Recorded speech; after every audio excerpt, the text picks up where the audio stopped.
Yo, what's good? Man, how we living? My cover fell. Look, I can't do this without my cover. I do this even at the radio station, even at the job itself. You always got to keep a cover with me. Got the Chicago Bears cover to be specific. But look, hello all and welcome to the Heel Turn Podcast. I'm your host, Isaiah Jackson Jr. Man, I was just texting Devin and I was like, oh, I know you got a lot of stuff you want to say because just looking at Liv Morgan winning the Royal Rumble, Roman Reigns winning the Royal Rumble, even after saying negative things about not only just the WWE itself, but kind of saying that the talent ain't stepping up. You know, when he's gone, that's the time to make stars, and stars haven't been made. And as he says that, he goes on to win the Royal Rumble.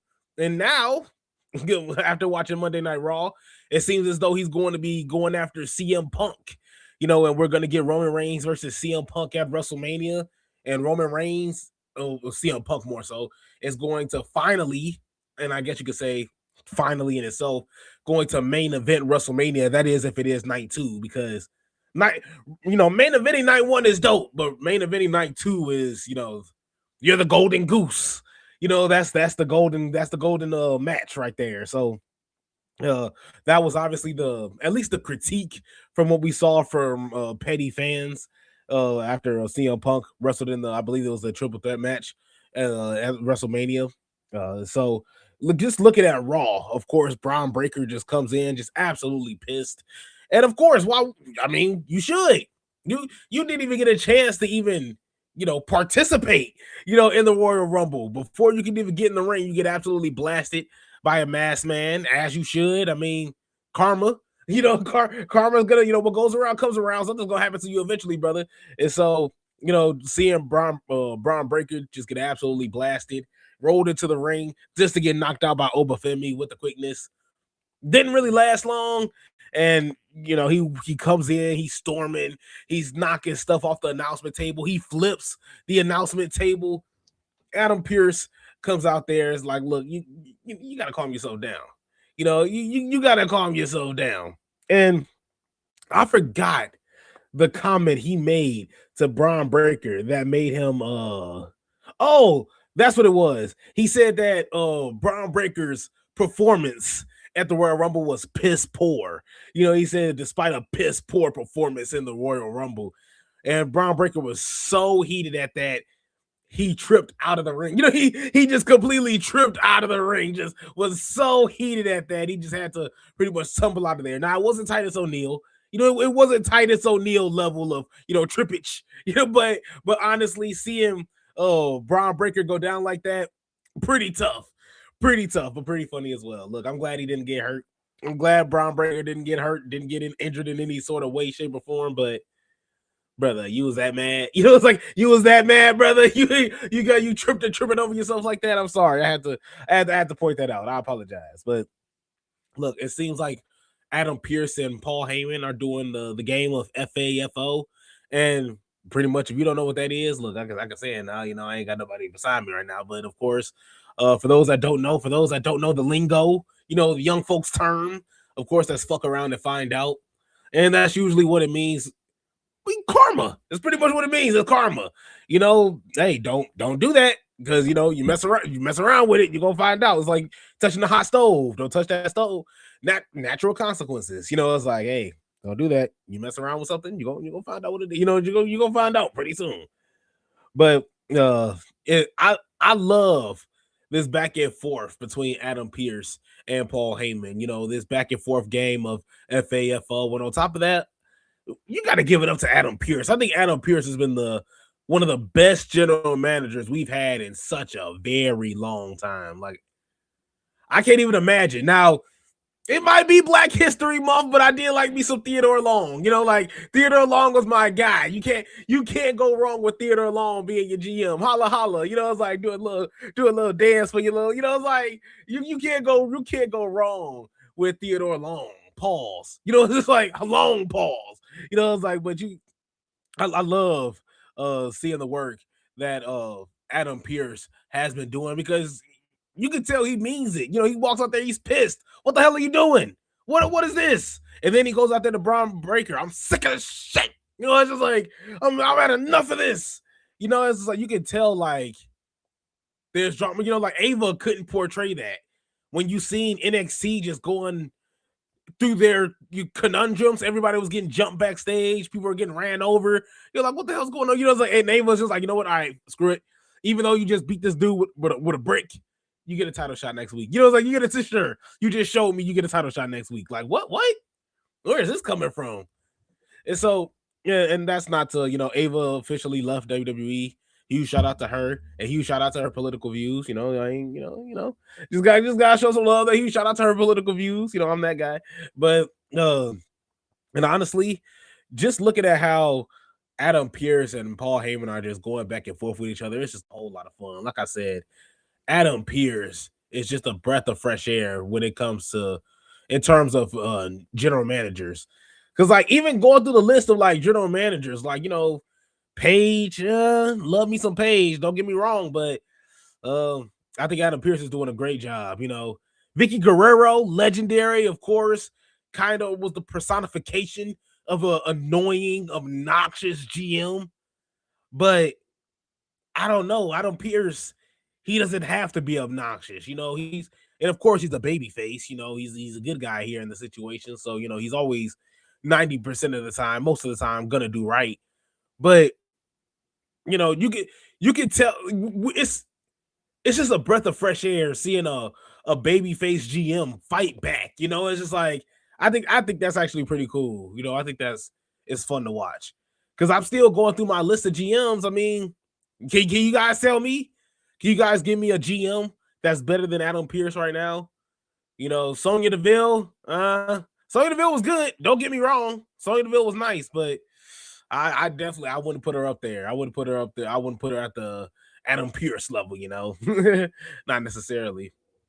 I don't know. I can't think of Kurt Angle. You know, it's like Kurt Angle. No, not at all. I'm giving it to Adam Pearce. Now, of course, Vince McMahon being the chairman, you know, him being the huge shout out to Mick Foley. Huge shout, you know, Mick Foley gets a whole lot of love, but get him out of here. You know, it's just like I'm giving it up to Adam Pearce, man. I think Adam Pearce is one of he's up there with Theodore Long. Look, I'm sorry to tell y'all, he's up there with Theodore Long. It's a tie right now. You know, it's like they're just sitting up there at the top of the mountain. It's a tie between Theodore Long and Adam Pearce. So even getting back into it, Javon Evans took on El Grande Americano, of course, the fake one. And Javon Evans came into this match banged up. You know, he's holding his arm, holding his shoulder. You know, he was in that Royal Rumble for, I think, more than 40 minutes. I don't think he went over an hour. I could be wrong, but I believe he went 40 plus minutes. But, I mean, he was still a dog in this match. And that cutter at the end is just so beautiful. The OG cutter. Just so, it's so poetic. We got to love Javon Evans we got to love Javon Evans, man. Javon Evans is an absolute dog. And the fact that he's this young, 21, 22 years old, and he's not even in his prime. And the fact that, and I mentioned this before, in wrestling terms, you know, and when you look at the NBA, you know, when you look at the NFL, when you look at athletics, you know, you see that, okay, let me slow down. When you look at athletics and you see a guy at 27, 28 years old, they're in their prime. 26, 25 years old, okay, they're getting into their prime. You know, once they hit 30, buddy, you know, you're at the tail end of your career, 32, 33, I don't even want to touch you. You know, it's just like, unless you're like super cold, you know, it's just like, I don't even want to touch you at this point. In wrestling, man, it's it's just a huge reverse. It's just in reverse in wrestling. Because you can hit your prime at 35. Look at guys like Roman Reigns. Look at guys like DDP. I mean, let's still stay into the now. Damian Priest. Guys that are 35 plus. Finn Balor still, and Finn Balor's always been in his prime. He's been in his prime since he was young. It's like Finn Balor's never left his prime. And so you have guys like that. That's like a rarity. But, there's a lot of guys that have made their way and became great, in their 30s, or going into their 30s. You're looking at guys like The Rock. You're looking at guys like Stone Cold Steve Austin, who already had a long-term career. But I mean, Stone Cold was at WCW, ECW. My man was bouncing around. He had to spend some solid time there as well. It's not like, but spent some solid time there. So I honestly, I definitely think that this, just looking at it in this entirety as a whole in terms of longevity, Javon Evans is going to be an absolute dog for years to come, which means there's no need to rush it. It's no need to rush it. If Javon Evans is 27, 28, and he still hasn't been pushed or hasn't been seen as a main card wrestler, that's fine, because he still has a whole lot of time left. In terms of his wrestling career. And he has time to switch it up as well. Even if he doesn't want to be bouncy, he can turn heel and be like, no, we on the ground today. It's like, we on the ground, brother. I ain't got time to do all this jumpy, flippity dippy bull. It's like, and I like Javon Evans. He has range. So it's going to be a whole lot of fun to see how Javon Evans comes out of this, of course, being a Monday Night Raw. AJ Styles, of course, was retired by Gunther. He took the retirement nap that Goldberg and John Cena took. That's what we're going to start calling it now. Gunther just hitting people with the retirement nap. I got a couple bosses that you should hit that on. I ain't saying, But honestly, like when you're looking at Gunther, man, Gunther has just been on an absolute just demon tour. We got to compare it to Legend Killer Randy. Because Randy was just an absolute demon. Like Randy he was psychotic. And then of course you got to the voices. He started hearing voices in his head, but Legend Killer was just young Randy. He was slick. He was methodical. He was just like somebody that you just don't trust. Shiesty. I think that's a perfect word to describe Randy Orton as young. He was just a shiesty individual. RKOing women, elderly women. It's just like this man was just a nasty, nasty dude. So when you compare Legend Killer Randy, and of course you always got to give it up to the match he had at WrestleMania with The Undertaker. That reversal, that chokeslam reversal into an RKO is just top tier. I just thought that was just so goated. And that match itself, it's top tier. That's all I can say about it. I can talk about it more, but I feel like that's dragging it a little bit too much. But I just think that Randy Orton, Legend Killer, is just absolutely savage. But Gunther, career killer, I don't know. We got to compare the two. Because on the flip side, Randy's out here RKOing his own father. Randy's RKOing Hulk Hogan. And thank you for that. It's just like, and on the flip side, he's taking out Mick Foley, and of course the iconic. Oh man, what match was that? Was it a no holds barred match? What was the match that Randy Orton had with Mick Foley? And of course the image that always springs into your mind is the thumbtacks, in Randy Orton's back. As soon as Randy Orton lands on the thumbtacks, he's like shaking. Like that was the scariest thing watching that as a kid. Cause I'm like, people are telling me this is fake. It's just like people are telling me this is fake. How is this fake? There's a blood dripping down this man's back. It's just like that was something I just couldn't believe. Like, oh, wrestling is fake. Don't believe everything wrestling is fake.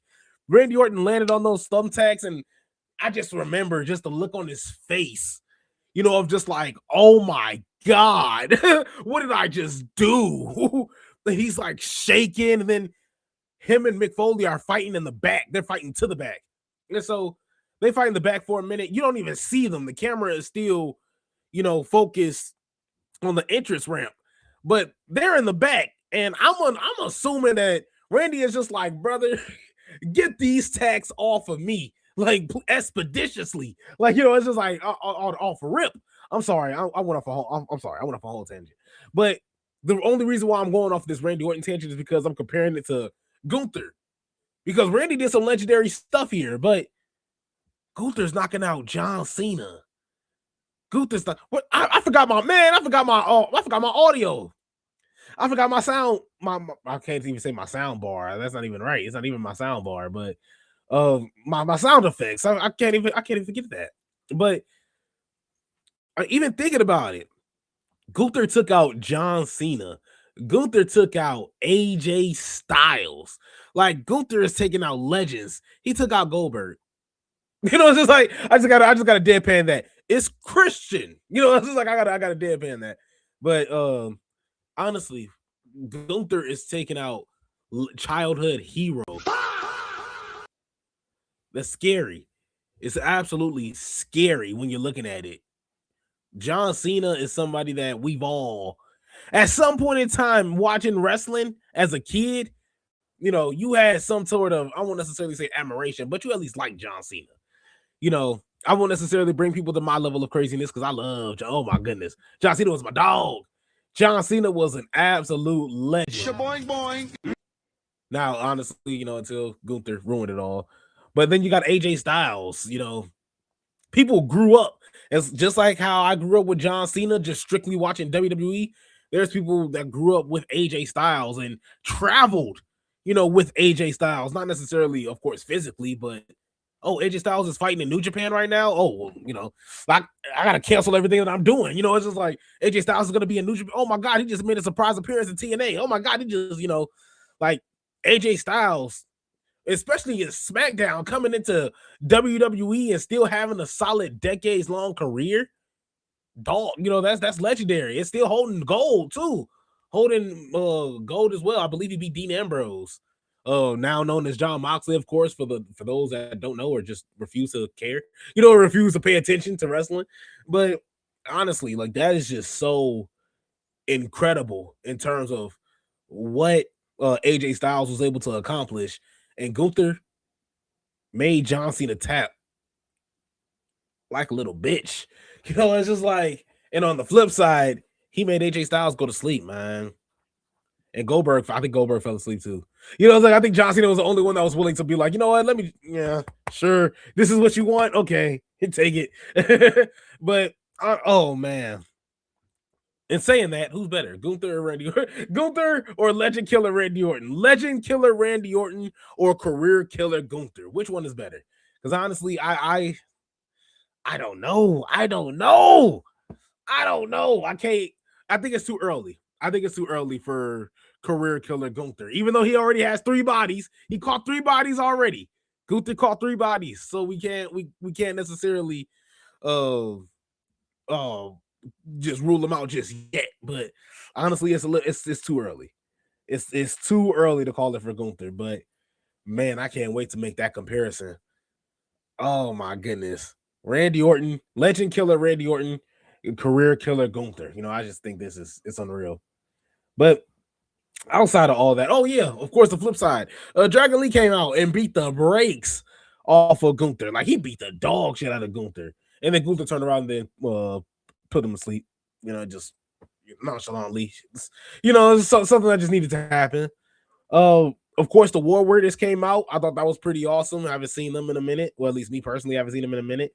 And then Oba Femi just came out, and Michael Cole was like, Oba Femi? And I was like, why did he say that? Like, was that not scheduled to happen? I was like, what's happening? Like, and yeah, man, that's exactly what Corey Graves said. He was like, this wasn't scheduled. Like we didn't have this Oba Femi scheduled. And they mentioned how Oba Femi is still a free agent and is assigned to Raw or SmackDown. And he just showed up to beat the brakes off a tag, to pretty much bury a tag team. Now, of course, it had to be the War Raiders. They're the big bulky guys of the group, but of the tag team division. And so Oba Femi being the big guy that he is, yeah, of course, you got to make him look as strong as heavily possible.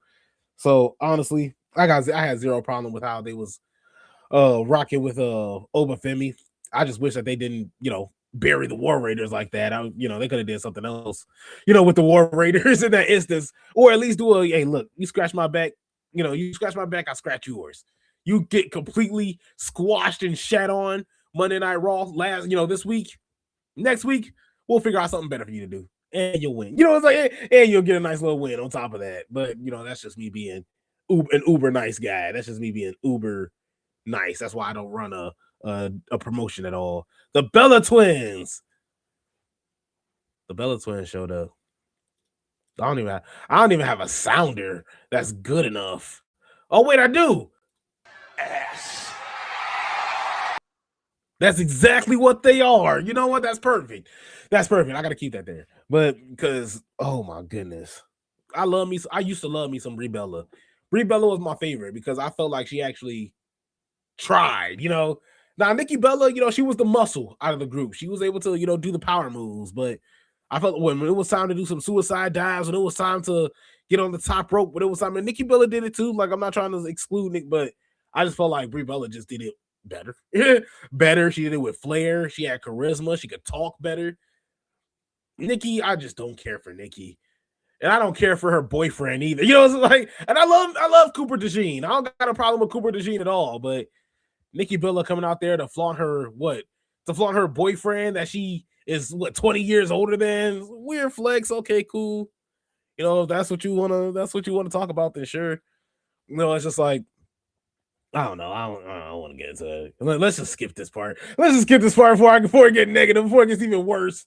But of course, Penta took on Bronson Reed. Of course, a hard-hitting match. I thought Penta just got absolutely flatlined with that tsunami. But LA Knight came back even after Adam Pearce came out and said that, hey, Bronson Reed is fighting Penta. LA Knight has been walked out of the arena by me because he interrupted. He jumped the Vision during Braun Breaker's trippage outside of the ring. And so, of course, everybody's hot. Everybody's pissed and talking about the Vision. Of course, LA Knight, smile on his face, just absolutely screwed the Vision, and Penta defeated Bronson Reed. Now, of course, this could be, a whole lot better. It's like this could be a whole lot better. LA Knight just gets just so much love. LA Knight just gets so much love, but not from the people in the back. Not from the people in the back at all. And I was telling this to my sister too. Like, when LA Knight talks, I listen. I love when LA Knight talks. I'm just not a super duper LA Knight fan. I just don't know why I can't get behind him 24/7 like a lot of people can. When LA Knight's music goes off, like, I'm not really popping as loud as everybody else around me type deal. Maybe if he's coming out there with a microphone, maybe if he's coming out there when it's wrestling shorts on, then sure, I guess. It's like, but I don't know what it is about LA Knight that's making me just not fuck with him, honestly. Like, if it's a keep it a buck, if I gotta be 100% honest with you guys. We saw Dirty Dom come back. We saw the return of Dirty Dom. Of course, Liv Morgan showed up to celebrate with Dominic Mysterio, and she should. Liv Morgan, of course. I think that was actually one of the biggest TikToks that we posted. Liv Morgan just being absolutely fired. I said 2022 to 2025 was Liv Morgan's year. We might have to throw 2026 in there, honestly. Huge shout out to Prince. Yo, what's good, Izzy? What's good, brother? I'm just talking about wrestling for a little bit, just getting it out the way real fast. What's happening here? Okay, that's the Chicago Bulls job real fast. Not the Bulls job, but YouTube job. But just talking about Liv Morgan. Hey, Prince, legend killer Randy Orton or career killer Gunther? Now, I was going back and forth. I gave a long ass tangent as to why, and honestly, I went a little bit too overboard. But I think it's a little too early for Gunther.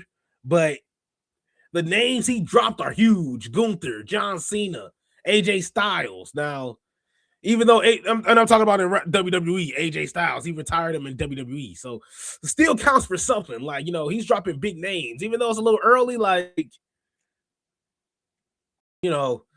I think I don't know. I'm struggling to give Gunther the edge over legend killer Randy Orton. Huge shout out to Prince. Liv Morgan rocks, and she bad as hell. Jesus Christ, she was looking good. Boing boing. Like it was amazing. It was absolutely amazing to see Liv Morgan come back, talk her talk, and she has a choice to make, of course. But Raquel Rodriguez came out, "Why you eliminate me?" Yeah, and that's what I talked about as well. He shout out to Prince. Legend Killer was different, bro. I'm telling you, he RKO'd his own father. He RKO'd his own father. You're a legend, right? Hall of Famer? Oh, I'm sorry. I know you like raised me, but it's just like, come on, bro. Demonic. Dude RKO'd Hogan in front of his daughter. Yes. And thank you for that. It's just like, and Randy, we thank you. We thank you for that, my brother. But even then, I just thought it was, I'm right by the window, and I hate being right by windows. Like, that's one of my biggest, like, not necessarily it's like a pet peeve, but it's like it makes me uncomfortable because I feel like not only people can see me, but it's like I'm exposed. It's just like I feel like I'm just so exposed. But oh yeah, like, and then I talked about Randy Orton taking on Mick Foley in their match that they had. I forgot what the match type it was, but I talked about Randy Orton falling on the thumbtacks against Mick Foley. I want to say it was like no holds barred, no disqualification, like one of the two. But that match that they had was just absolutely electric. Randy Orton taking on the Undertaker at WrestleMania. We could go on Randy Orton, RKO, and Mae Young. Like a demon, an absolute demon. So if Gunther, if Gunther wants to find Natty, it's like if Gunther wants to come out here out of nowhere and find Natty, yeah, I don't know. It might not be looking too good. But outside of the foolishness, because I do want Natty to wrestle for a long time, and I want Natty to beat Maxine Dupree as well. Even though they're trying to hype up Maxine Dupree, I don't want to see it. I don't want to see Maxine Dupree get the win over Natty. But we can talk about that next week when the match happens. But huge shout out to Prince. Cena's dad caught the punt. Shane McMahon caught the punt. Stephanie caught the punt. I think Vince caught the punt. I think the whole McMahon family did. I think Triple H did too. But Triple H came back next week. It's like because he built different. But man, yeah. But that's the thing. Like Legend Killer Randy and 09 Randy, that's too different. Like 09 Randy gave me nightmares. Like I didn't want to know. Oh, Randy Orton's having an autograph signing. Good. Congratulations. Guess who ain't going to be there? It's just like Randy was a D09 Randy, bald head, shaved head Randy. No, we don't talk about him. We don't talk about that Randy. No, not at all. That dude was sadistic. Hearing voices, and I'll never forget that. It was that Spike DDT he hit on RVD, and RVD just like, he landed so awkwardly, and I was just like, Randy killed him. Like I was like, I just saw a dead body. Like, it's like, and I gotta go to school tomorrow. Like, and tell my friends that Randy just killed RVD. And it was just like, oh my goodness. Yeah, Randy was a dog. Randy was a different type of dog. Oh, Raquel Rodriguez. Raquel Rodriguez was like, yeah, we sisters, right? How come you eliminated me? And Liv, gaslighter of the year, gaslighter of the century. Just on there, yeah, but you my girl, though. You got a title shot. I got a title shot, a guaranteed one. And so once you win the title, I'm going to go for the other ones. And, of course, we're going to rule Judgment Day. And she then goes on to screw Raquel Rodriguez out of this title shot. So you can already tell where this is going to lead to.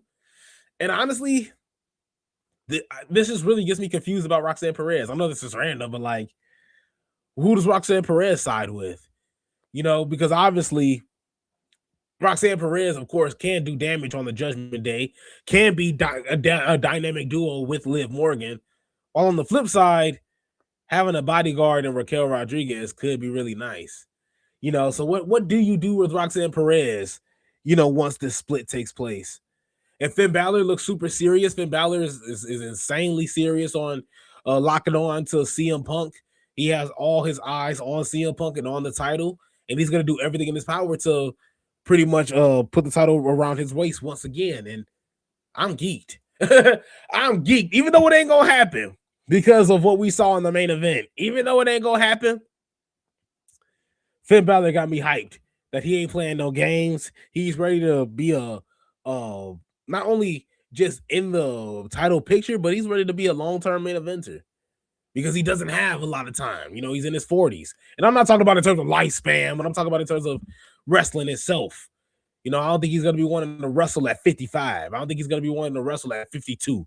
But that's just, you know, my assumption there. And in that, of course, in that match, Raquel Rodriguez took on Stephanie Vaquer in the Philadelphia Street Fight for the Women's World Title. And I mean, we gotta pray for Raquel Rodriguez in the CTE she suffered, you know, in this match. You know, taking the devil's kiss on some chairs, taking the devil's kiss on steel steps. I was like, Jesus Christ. You know, I was like, Lord Almighty. Huge shout out to Prince. Do you think Finn will force a triple threat at Mania? As nice as that would be, I don't think Finn should. If anything, they should find a way to have Finn go over there and look Drew in the eye and be like, "Hey, bitch," you know. It's just like, hey, we gotta figure something out here, you know. Because honestly, CM Punk and Roman Reigns, the way they were going about it last night, you know, that's must see TV, brother. You know, I think that's right. It's right there. That's right on the money of a WrestleMania main event. And so, honestly, even though I was shitty that Roman Reigns won the Royal Rumble, I can't be shitty that we could potentially get, or we are getting, CM Punk and Roman Reigns, you know, at the main event at Mania. So, honestly, Stephanie Vaquer is just an absolute dog, demon, I guess if you could say. She's not slowing down at all. And if Liv Morgan chooses to fight her, you know, that's fine. You know, I was like, that's fine. But at the end of the day, I think Stephanie Vaquer needs to go on a long run, babyface and heel run with this title because, you know, she's just been an absolute dog. And I won't necessarily say this women's division is depleted, but we're not seeing Bianca Belair. Naomi's out. Becky Lynch is in the mid-card title picture. So it's not a whole lot going on. You know, and of course, backstage, they don't see Chelsea Green, you know, as a main event title holder or as a women's main card title holder. And so that's crazy. You know, it's crazy in itself. When you're looking at the competition, it's looking really, really meek until you get into NXT and then you pretty much scrub them all the way. And Stephanie Vaquer does to them what she did to them in NXT just recently. I don't know. It's going to be tough. It's going to be tough. I think if anybody is going to be a challenge for Stephanie Vaquer, I think you got to give it to Bianca Belair. You know, Bianca Belair needs to come through and show, you know, and see what's what. But huge shout out to Prince. The Rumble felt like they were trying to push Last Legend, and they did. They did. I thought Last Legend did a really good job. Like, Last Legend really impressed me. Kiana James actually impressed me. I was shitting on Kiana James. Like, I had no faith in Kiana, and I thought she was solid in NXT, but man, I had no faith in Kiana James. Zero. But I thought she was solid in the Rumble.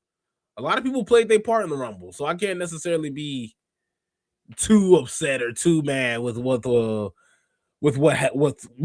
happened in the Rumble. Liv Morgan winning.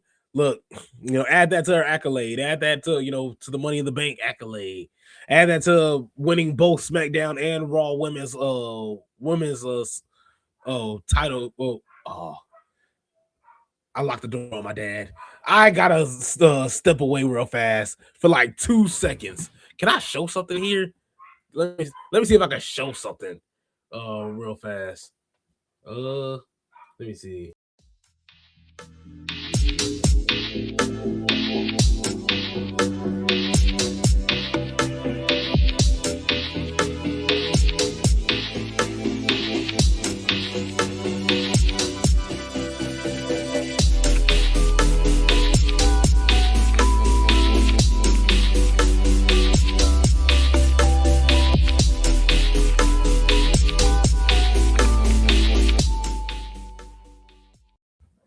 Woo! No way I made that. No way I made that in time. Because if I did, that's cold. Because I just ran. He's like, I just ran. That was 30 seconds, and I got it. I did it.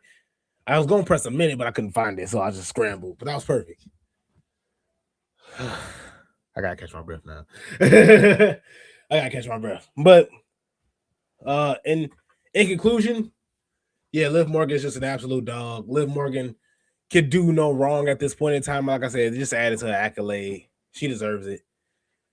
And she knows. You know, it's like she told us. She knows. Roman Reigns came out. He shout out to Prince. You got crazy speed, bro. And I know y'all heard, like y'all had to have heard the bell. So I'm like, oh man, I was like, I gotta sprint down. So I'm glad y'all ain't hear the steps either. You know, it's like me having to go downstairs, the dog barking, you know, it's like whatnot. But we did it. We did it. I know you can hear the asthma. You know, it's like I know you can hear the asthma going through. Huge shout out to Prince. You got crazy speed, bro. I'm telling you, man. I know I read it twice, but it was so nice. You know, like it was. I know I said it. Nah, I said it in reverse. I gotta redo it. You know, it's like, but Roman Reigns had his promo. This is supposed to be the heel turn 30. I'm at 36 minutes. Let me get this in 4. He's like, let me try. Let me see if I can get this in 4. Make this the heel turn 40. But Roman Reigns, of course, came out. It was just addressing the fans, talking about everything that he did in Philly, what he's won, what he's lost in Philly. But he turns his attention to CM Punk, says he has some options. You know, he could either choose Drew McIntyre or CM Punk. And honestly, this beginning half of this promo was just who can crap on Drew the most.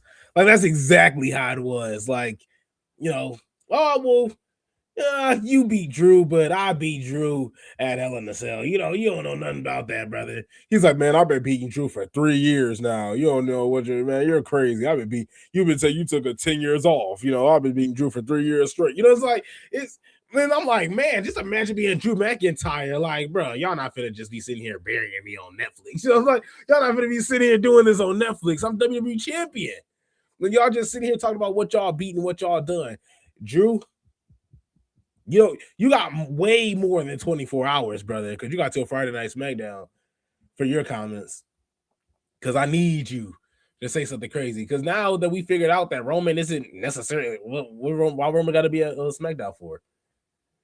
You know, it's like, well, Roman has no reason to be a SmackDown now that we just officially got his answer. He shout out to Prince. Drew caught man strays.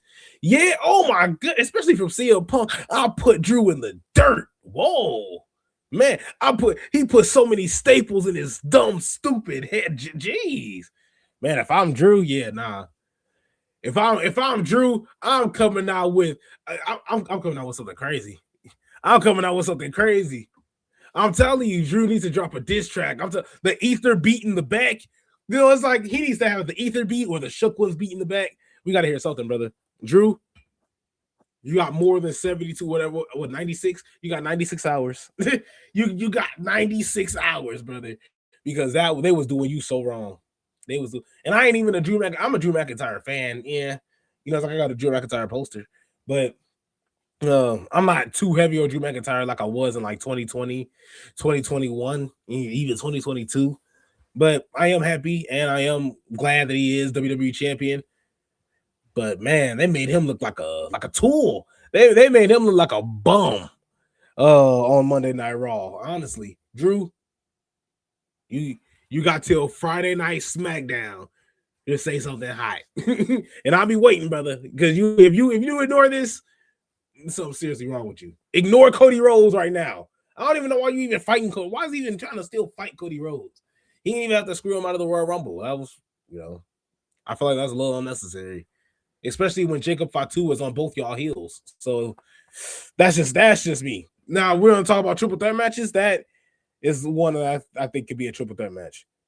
But also, oh man, CM Punk, after they moved on from Drew, after they moved on from just completely totally crapping on Drew, CM Punk and Roman Reigns got to the meat of the matter.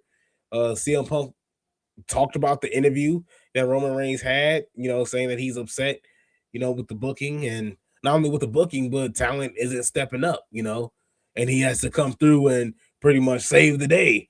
And then he wins the Royal Rumble. He's pretty much, he's spoken into existence. But CM Punk told him straight up, you held the title for a very, very long time, but I also held the title for 430 plus days. And just because you did it longer doesn't mean you did it better, which is facts. 100% facts.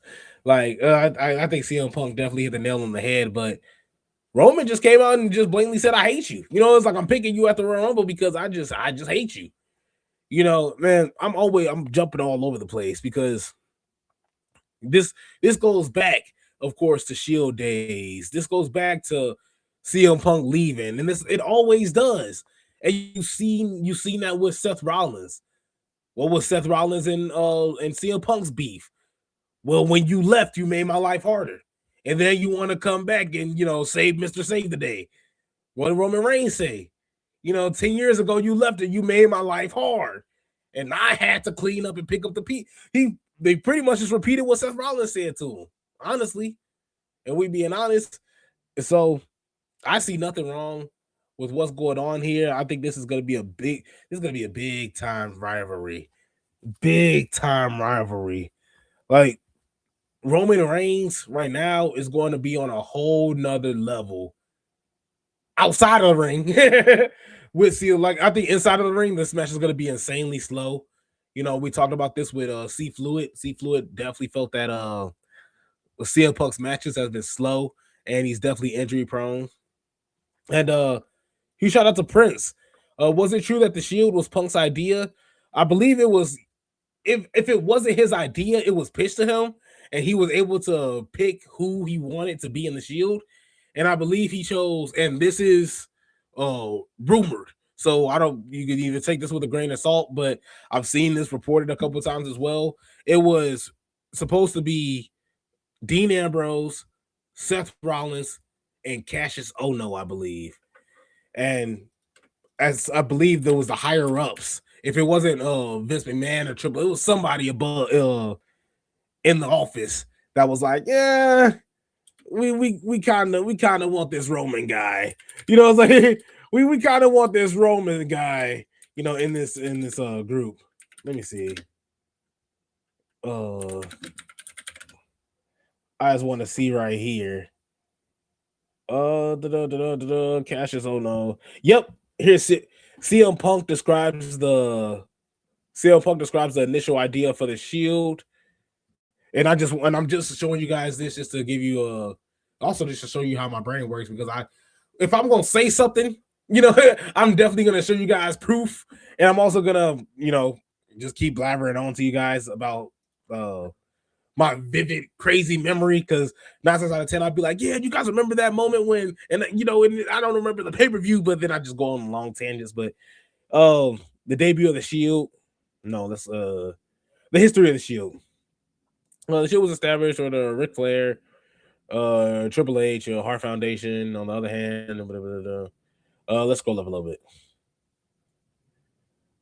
Debut of the Shield.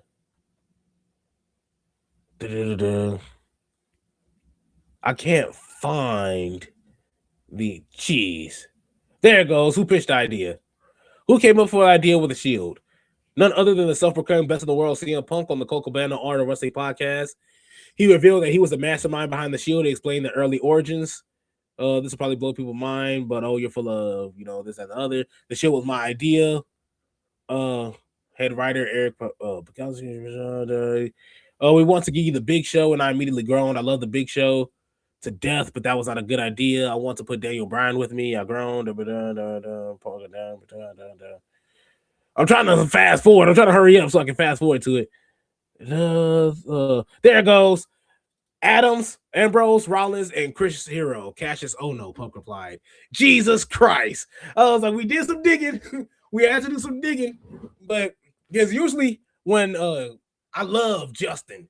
Justin is an encyclopedia when it comes to wrestling. So sometimes he's just like, actually, Izzy, or at some point in time, he'll either clarify it or he'll be like, that's actually right. It's like, but Ambrose and Rollins were favorable selections among Vince and Hunter. Cassius, not so much. So it was Vince and Triple H. Huge shout out to Prince. That's sad for Cassius. Yeah, because he stayed in NXT. I don't think he got called up, but if he did, it was for like maybe a couple, maybe not even for more than a year. And so And that's the thing. Look at that. How crazy this is. They wanted Roman Reigns. They came to me. They were like, "What about Liaki?" Jeez, that's a blast from the. For those that know who Liaki is, okay, that was a Roman Reigns' old gimmick, or I don't necessarily say first gimmick because I don't know what Roman Reigns' first gimmick was. I don't want to say that and be completely wrong, but of course, Liaki was Roman Reigns' gimmick in FCW. And man, oh man. Yeah, Cassius Ohno was supposed to be in the Shield, and they were like, what about Roman? And honestly, can you see Cassius Ohno do what Roman's doing now? You know, we're not getting anything bloodline related from Cassius Ohno. You know, no disrespect to Cassius. I'm pretty sure your family's amazing. You know, you probably have a better family dynamic. You know, it's probably a healthier relationship there. You know, you're not super kicking your cousins, but you know, I definitely think they made the right move with Roman. And I think that's just straight up. But that was it. That was Monday Night Raw. Look, thank you for tuning in to the Heel Turn 45 or the 46. I guess you can say, since we're at the 46-minute mark. Huge shout out to Prince for joining in. Of course, chilling with your boy. We're not gonna go live tomorrow, but we're gonna go live Wednesday. Wednesday, of course, we're gonna have a stream. And we're going to go off on AEW. Of course, we're going to talk about AEW Dynamite, get into all the news and notes, and have a lot of fun with it as well. So stay tuned for that. Subscribe to Circle of Debate. Of course, Circle of Debate, we're just live. They were raw dogging with Dom and friends with benefits. Of course, you got Justin as well. Just absolute legends, you know, in the game of podcasting and in wrestling media itself. You know, they could do no wrong, at least in my eyes. Just a brotherhood. It's a brotherhood. Huge shout out to Prince. Bless, bro. Yeah, brother, you be safe. And hope you have a good night's sleep because it is 10:30 over here. I'm about to knock out. So thank you guys so much for tuning in, and I'll see you guys next time.